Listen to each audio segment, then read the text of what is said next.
Okay, let's get into this. Just think about it for a second. The idea that, a major space agency like NASA might have, well, maybe accidentally, or perhaps just sort of forgotten, to tell us about one of the biggest truths imaginable. It's a pretty wild thought experiment, isn't it? Absolutely.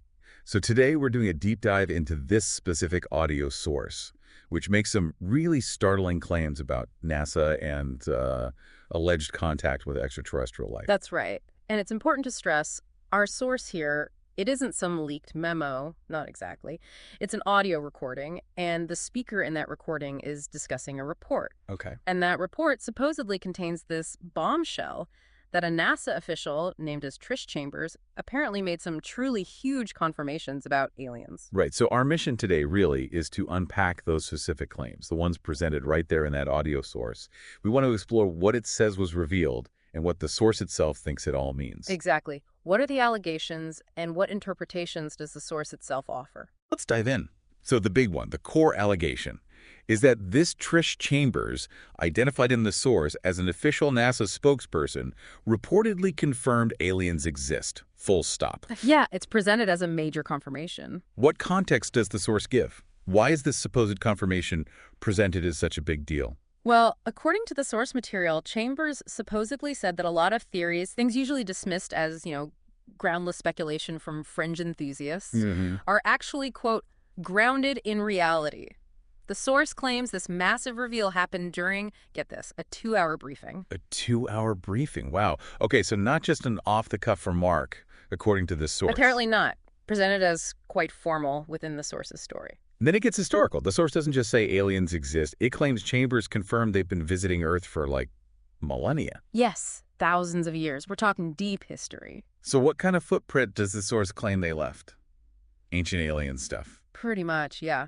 The source even names a specific species, the queers, Quers. The queers. Okay. And these queers, according to the audio, were supposedly involved in building ancient megastructures. It specifically mentions the pyramids of Giza. Of course. Then, quote, various other buildings dotted around the world. So yeah, if you take the source at face value, it's rewriting ancient history. Okay, so ancient history covered. Hmm. But the source claims the activity isn't just ancient history, right? Yeah. It talks about current stuff, like industrial operations. Uh-huh. Right now in our solar system, alien mining operations, that's the claim. Mining. Where? Well, the source alleges there's a mine on the far side of the moon. The far side figures. And not just the moon. It says various other planets in the solar system are being looked at, assessed for minerals. Seriously, which ones? It doesn't list them all, but listen to this specific claim. Chambers supposedly said aliens recently started mining Jupiter. Mining? Jupiter? A gas giant? How does that even... Right, but the source connects it to something astronomers have seen. It says that's why observers have noticed several apparently new rings appearing around Jupiter lately. Huh. Offering an alien explanation for an actual observation. Interesting approach from the source. Very. It grounds the extraordinary claim in something observable, even if the explanation itself is out there. So if they're mining our system and we're here in the past, what's the relationship like now? According to this source, anyway. Well, the source alleges NASA is actually in regular contact. Regular contact. With who? The Queers. It says with no less than 4 different and entirely separate alien species. 4. Okay, where are they from? Various locations in our galaxy, is what the source states. And here's the kicker. All contact, reportedly, has been amicable, friendly. Amicable. Okay, so no invasion fleets warping in tomorrow, according to this version of events. Not according to this specific part of the source, no. Friendly chats, apparently. But is it all friendly? Any disagreements, concerns? Well, the source does say that while things are generally amicable and the aliens haven't raised, quote, no serious bone of contention with humanity, they do have one major worry they've expressed. Which? Our nuclear weapons, the testing, the stockpiles. Okay, that's a classic trope. But why would they care, according to Chambers, via the source? Because the source claims, she said, it has serious consequences not only for life on Earth, but for races of peoples all over the galaxy.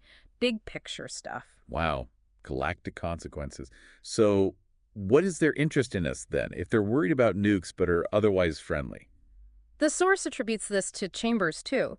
supposedly these aliens are harmless and their only interest in Earth is our natural resources. Resources. Okay. So amicable contact, concern about nukes, interest in resources, anything else like abductions. Does the source touch on that?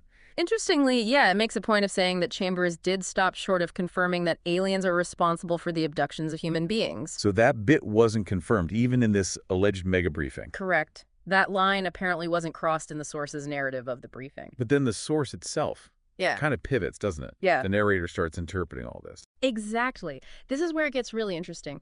The narrator of the audio doesn't just report these alleged Chambers claims. They immediately start putting their own spin on it. How so? Well, that whole interest in resources thing, the narrator interprets that as them wanting to plunder it, a much less friendly take. Plunder it. Right. Right. So amicable contact suddenly sounds less amicable. Definitely. And the narrator develops this idea, this sort of dark theory. They call it a waiting game. A waiting game. What does that mean? The narrator speculates, okay, if aliens want our resources and they're worried about our nukes, maybe they're just, quote, sat back waiting for us to kill ourselves with nuclear weapons and whatever. Oh, lovely. And then, the narrator continues, they're going to come and take the resources, basically rob a dead body. Yikes. That's a complete tonal shift from the initial amicable contact part. Totally. And the source even hints at other material, suggesting the contact probably never was amicable at all. How does it suggest that? It mentions an image, like an alien in a mask with a gun saying, hurry up, kill yourself or we will. Really menacing stuff. Where does that come from? The narrator connects it to other claims, apparently from the same broader source material, about things like alien soldiers spotted stalking Curiosity on Mars. Curiosity, the rover. Yeah. Alien soldiers. Okay, so the source itself contains these really conflicting tones. Amicable chats 1 minute, armed aliens waiting for us to die the next. Exactly. It presents this alleged official confirmation, then immediately layers it with much darker speculation and connects it to other, more hostile-sounding claims. It's quite the narrative arc within one audio source. So wrapping our heads around just this source, it's a roller coaster. We go from ancient builders to Jupiter mining, friendly chats with 4 alien species, nuclear anxieties, Right. all the way to this theory of them just waiting for us to self-destruct so they can take our stuff. It's a lot packed in there. It really is. And again, we're focusing on what this source claims, not saying any of it is proven fact, but the sheer scope of the narrative within the source is something else. Did anything in particular strike you as, well, internally inconsistent? Or just particularly wild, even for this kind of material? Well, the rapid shift from purely amicable contact focused on nuclear safety and resources to the narrator's immediate jump to they want to plunder us and rob a dead body is quite a leap in interpretation presented back to back. Yeah, that pivot is sharp. It makes you wonder about the underlying message the source creator intended to convey. But imagine, just for a moment, if any of this was substantiated somehow. It changes everything, doesn't it? Fundamentally, our entire understanding of history, science, our place in the cosmos, completely upended. Our whole context would shift. So here's a final thought to leave you with, based purely on the scenario this source presents. If, hypothetically, an advanced civilization is primarily interested in Earth's resources and they are worried about our tendency towards self-destruction, what does that imply about how we should be managing our planet? And what happens to our idea of owning Earth if someone else is potentially just waiting in the wings? Waiting for us to vacate the premises, as the source speculates. Yeah, that's definitely something to chew on.